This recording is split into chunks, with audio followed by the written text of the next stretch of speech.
We all know we will get old. Okay. आपल्याला माहित आहे की after this certain point average age आपलं हेअर व्हाईट्स होणार, हेअर फॉल होणार.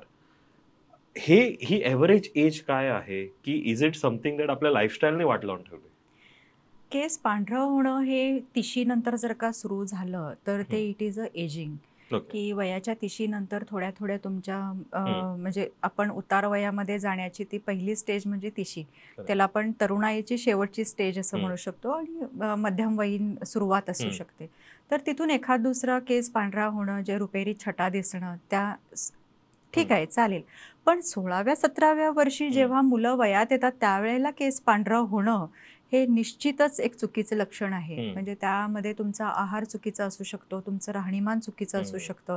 काही वेळेला रक्तातल्या पेशी कमी होणं, हं. हिमोग्लोबिन कमी होणं, काही ठराविक अन्नपदार्थ, जीवनसत्व तुमच्या आहारात नसणं, याच्यामुळं हेअर ग्रेइंग, हेअर लॉस हे होऊ शकतात. हं. काही व्यक्तींना जन्मतः म्हणजे जेनेटिकली बाल्डनेस असतो, की हं. वडिलांना विशेषतः किंवा आजोबांना हं. जर का बाल्डनेस असेल, त्यांचे हं. जर का केस लवकर गेले असतील, तर त्या मुलाला सुद्धा ते तसं हं. होऊ शकतं. हं.